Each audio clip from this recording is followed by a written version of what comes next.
제9호 태풍 마이삭으로 대구 경북에는 주택이 침수되고 정전이 잇따르는 등 크고 작은 피해가 발생했습니다.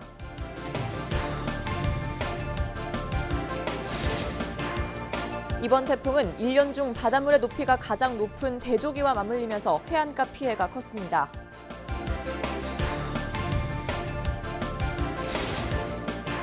태풍 피해 현장 곳곳에서는 시청자들의 제보가 잇따랐습니다. 생생한 영상을 통해 전체적인 피해 상황을 다시 훑어봤습니다. 또 태풍 상륙 소식이 있습니다. 제10호 태풍 하이선은 다음 주 월요일 우리나라 중앙을 관통할 것으로 예상됩니다.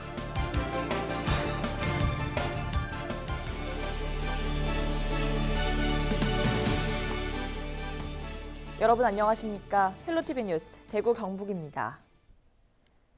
대구 경북에 큰 피해를 남긴 태풍 매미와 경로가 비슷해 우려됐던 태풍 마이삭이 한반도를 빠져나갔습니다. 다행히 인명 피해는 없었는데요. 하지만 밤사이 강풍이 몰아치면서 침수와 시설물 파손, 정전 등 많은 피해가 접수됐습니다. 권수경 기자입니다. 새벽 내내 몰아친 이번 태풍. 다행히 인명피해는 없었지만 크고 작은 피해가 잇따랐습니다. 경북 6개 시군 2만 천여 가구가 정전 피해를 겪었습니다. 대구에선 배전선로에 이물질이 날아들면서 효모기둥 2,500세대에 정전 사고가 나기도 했습니다. 이번 태풍은 비보다도 바람이 거셌습니다. 대구 곳곳에 가로수가 넘어지고 뿌리채 뽑히고 간판과 천막 등 각종 시설물이 강풍에 뜯겨나갔습니다. 대구에선 92건의 피해 신고가 접수돼 소방대원들이 안전조치에 나섰습니다. 경북에선 경주 지역을 중심으로 주택 침수, 지붕 파손 등 피해 신고 240건이 접수됐습니다. 항공기와 열차 운행도 끊겼습니다. 2일 오전 6시 반부터 대구공항을 오가는 항공편이 모두 중단됐습니다. 부산역에서 동대구역까지 경부선 열차 5편 운행도 중지됐습니다.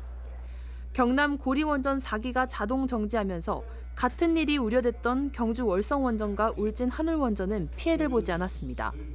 헬로티비 뉴스 권수경입니다. 이번 태풍은 1년 중 바닷물의 높이가 가장 높은 대조기와 맞물리면서 해안가 피해가 컸습니다. 경주에서는 간포항 인근 마을 전체가 침수돼 주민들이 갈 곳을 잃었습니다. 이하영 기자입니다. 초속 90m가 넘는 강풍에 거대한 파도가 마을을 집어삼켰습니다. 지붕은 뜯겨져 나갔고 유리창은 산산조각 났습니다. 골목길은 바닷물에 둥둥 떠온 각종 쓰레기들로 꽉 찼습니다. 갑작스레 들이닥친 바닷물이 집 안으로 밀려들어와 하마터면 큰일을 치를 뻔했습니다. 사람은 살아야 되니까 여 방에 물이 차는데 지금 나갈 문도 안 열리고 우리가 여 창살 쩌면 창문 지금 벽에 창살씩 대놨잖아요. 저놈을 뛰다야 무슨 나가든 자제.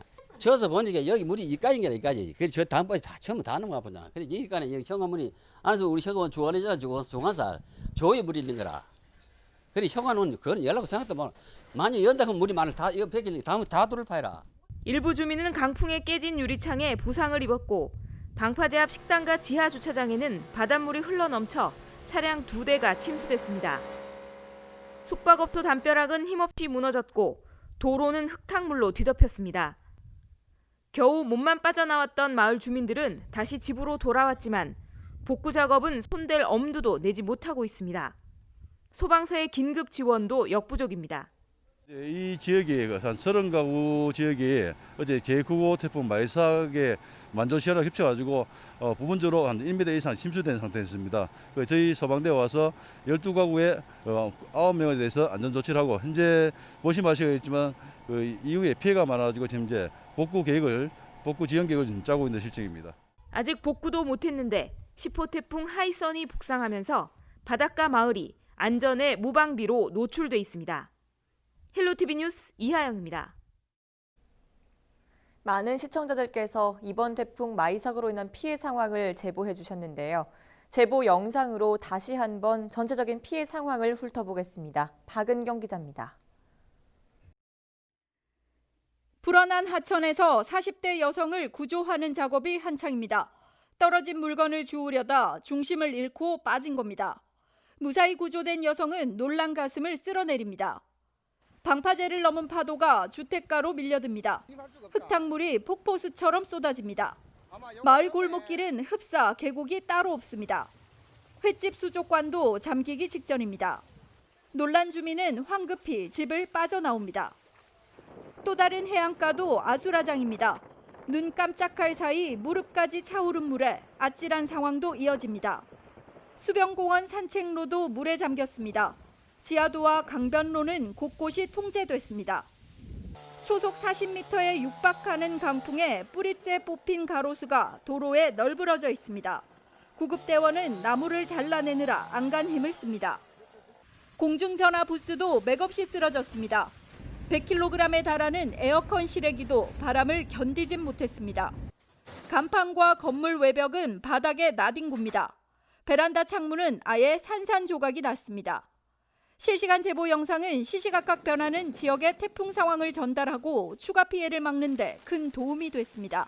헬로티비 뉴스 박은경입니다. 태풍 마이삭의 영향으로 경북 지역 학교 13곳도 피해를 입었습니다. 경주에서는 불국사 초등학교의 담장이 넘어지고 나산초와 간포초의 지붕이 부서지는 등 초중고 6곳에서 피해가 발생했습니다. 또 포항에서는 두호 남부초 등 학교 3곳의 지붕과 천장 등이 떨어져 나갔습니다. 영덕 영해중과 남정초는 한때 정전이 되기도 했습니다. 경북도교육청은 추가 피해가 있는지 확인하는 한편 해당 학교에 대한 응급 복구를 진행하고 있습니다.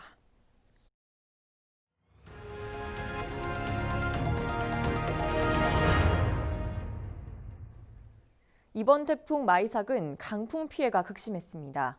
초고층 아파트가 밀집한 부산 해운대 일대에는 유리창 파손이 잇따랐는데요. 유리창 파손을 막기 위해 창문에 테이프를 붙이다 60대 여성이 깨진 유리창에 맞아 숨지는 사고도 발생했습니다. 차선영 기자가 보도합니다.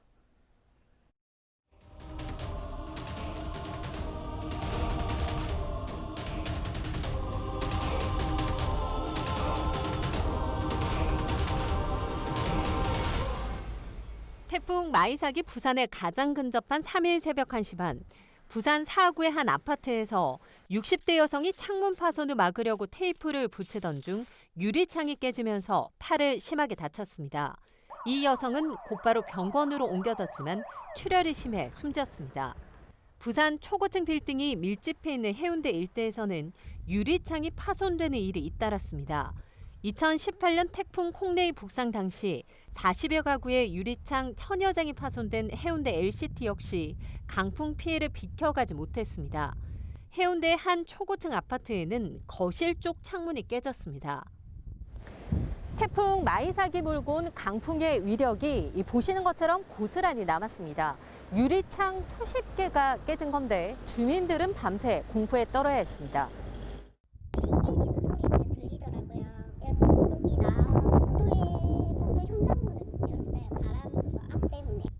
태풍으로 강한 바람이 불 땐 미리 대비하는 것이 중요합니다. 보통 창문에 X자로 테이프를 붙이거나 젖은 신문지를 붙이는 경우는 창문 파손을 막는 것에는 큰 효과가 없습니다. 우리나라에서 지금 사용하는 유리창 두께가요. 보통 3mm, 5mm, 16mm 정도 두께를 사용하는데 저희가 실험 결과 초당 30m 풍속에도 유리창은 자체적으로 파손은 되지 않았습니다. 창틀하고 유리창문 사이의 이격 때문에 그 바람이 이제 들어오면서 떨림이 이제 파손의 주요 원인으로 분석되었거든요. 파손을 예방하기 위해선 창틀과 유리 창문 사이 테이프를 붙이거나 신문지 등 종이를 두껍게 끼우는 것이 도움이 됩니다. 만약 미리 강한 바람에 대비하지 못한 상황에서 창문이 심하게 흔들린다면 가까이 가지 않고 차라리 2차 피해를 막기 위해 커튼 등을 치는 것이 낫습니다. 문은 열어놓는 것보다 닫아놓는 것이 좋고 창문이 흔들리지 않도록 단단히 고정하면 강풍에 더 잘 버틸 수 있습니다. 헬로티비 뉴스 차선영입니다. 태풍 마이삭이 지나자마자 또다시 태풍 상륙 소식이 있습니다. 제10호 태풍 하이선이 우리나라를 향해 다가오고 있는 건데요. 특히 이번 태풍은 우리나라 중앙을 관통할 것으로 예상돼 철저한 대비가 필요해 보입니다. 김진재 기자입니다. 지난 1일 괌 북쪽 해상에서 발생한 제10호 태풍 하이선. 발생 초기에 남서진하던 태풍 하이선은 점차 북쪽으로 방향을 틀어 시속 15km 안팎의 속도로 우리나라를 향하고 있습니다.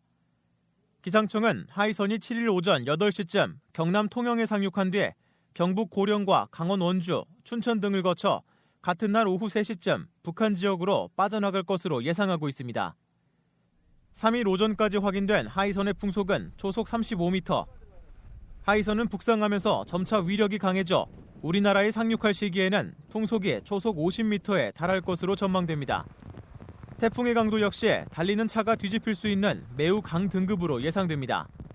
특히 태풍이 현재 예상된 경로대로 이동한다면 우리나라 중앙을 관통하게 돼 전국적으로 큰 피해가 우려되는 상황입니다. 다만 아직까지는 태풍의 변동성이 큰 만큼 이후 진로가 바뀔 가능성도 있습니다. 우리나라를 쭉 북한까지 쭉 이어서 관통하는 형태의 진로를 밟을 것으로 보입니다. 오면서 2, 3일 지나면서 서쪽으로 더 튼대거나 동쪽으로 더 튼대거나 이런 그 방향의 조정은 있을 것으로 보입니다. 지난달 26일 태풍 바비와 2일 태풍 마이삭에 이어 이번 하이선까지 불과 2주 사이에 태풍 3개가 연달아 지나갈 것으로 예상되는 만큼 피해에 대한 철저한 대비가 필요해 보입니다. 헬로티비 뉴스 김진재입니다. 태풍 마이삭이 지나자마자 제10호 태풍 하이선의 북상 소식이 들리면서 전국의 긴장감이 높습니다. 특히 큰 비로 약해진 집안에서 산사태가 발생할 우려가 매우 큰데요. 전문가들은 위험 징후나 관련 당국의 위험 경보에 따라 즉시 대피해야 피해를 줄일 수 있다고 조언했습니다. 보도에 성기석 기자입니다. 쏟아져 내린 토사가 도로를 덮쳐 차량 통행이 완전히 중단됐습니다. 태풍 마이삭이 동반한 집중호우로 46번 국도 강원도 진부량 구간에 200여 톤의 토사가 흘러내린 겁니다. 부산과 경북 등 마이삭이 지나간 지역에는 크고 작은 산사태가 잇따라 곳곳에서 도로가 통제됐고 위험 지역 주민들 수백여 명이 긴급 대피하기도 했습니다. 걱정은 길어진 장마로 집안이 크게 약해진 탓에 산사태 위험이 더욱 커졌다는 겁니다. 산림청은 태풍 마이삭 북상과 함께 전국 17개 광역시도에 산사태 위험 경보를 심각 단계로 높였다가 현재는 주의로 한 단계 내렸습니다. 더욱이 이미 한 차례 비 피해를 입은 지역들은 아직 완전 복구가 되기 전이어서 산사태에 더욱 취약한 상태입니다. 지금 또 이게 또 엎친 덮친 또 이제 복구를 좀 하는데 또 이게 어느 정도 강도인지 좀 예상은 못 하잖아요. 피해를 더 입을까 봐 그게 또 많이 걱정되고 있습니다. 전문가들은 산사태는 발생 후보다 사전 대응이 무엇보다 중요하다고 조언합니다. 산자락 주변이나 집안이 약해 옹벽을 설치한 곳 등에는 집을 짓지 말아야 한다는 겁니다. 산림청이 산사태 정보 시스템을 통해 상황별 위험 지역을 알리고 있지만 시민들이 이를 알 수 있는 방법은 현재로서는 부족해 앞으로 개선책 마련이 필요해 보입니다. 인명피해를 줄이기 위한 발빠른 사전 대피도 강조되고 있습니다. 산사태는 워낙 순식간에 발생해 일단 왔다 하면 피하는 게 사실상 불가능하기 때문입니다. 예상 징후로 땅이 울리는 소리와 나무가 기울어지는 상황 등에 주목해야 합니다. 또 많은 양의 물이 솟구치는 것도 땅속에 물이 과포화됐다는 신호입니다. 경사면에서 갑자기 평소와 다른 물이 좀 많이 나온다거나 또는 흙탕물이 일부 흘러내린다. 이런 경우, 그리고 토석이 일부 흘러내린 흔적이 있다. 뭐 이런 경우가 있고 경사 아래면에 낙석에 의해서 돌 부스러기 또는 흙이 쌓여 있거나 장기간 비가 오고 바람이 불 때 이런 곳에 이 산사태 위험 징후가 좀 높아진다 볼 수 있습니다. 대피는 넓은 도로 쪽이나 산에서 최대한 멀리 떨어진 곳으로 이동하는 것이 좋습니다. 재난당국과 지자체에서 발송하는 대피 명령 문자 등을 수시로 확인하고 그에 잘 따라 움직이는 것도 중요합니다. 헬로티비 뉴스 성기석입니다. 태풍은 많은 비와 함께 강한 바람을 동반하는 특징을 가지고 있는데요. 이 때문에 해마다 태풍이 발생하면 농작물이 물에 잠기거나 강풍에 주택이 파손되는 등 각종 피해가 속출합니다. 태풍으로 인한 피해, 보상은 어떻게 받을 수 있을까요? 홍승연 기자입니다. 주택이 집터만 남긴 채 형체를 알 수 없을 정도로 무너졌습니다. 소방대원들이 물에 잠긴 차를 끌어올립니다. 시설하우스 철골 구조물이 엿가락처럼 휘었고 수확을 앞둔 과일은 바닥에 떨어져 버렸습니다. 지난 2019년 발생한 태풍 미탁 당시 모습입니다. 이처럼 한 번 발생할 때마다 재산은 물론 인명까지 수많은 피해를 낳는 태풍. 각종 피해를 보상받을 수는 없을까?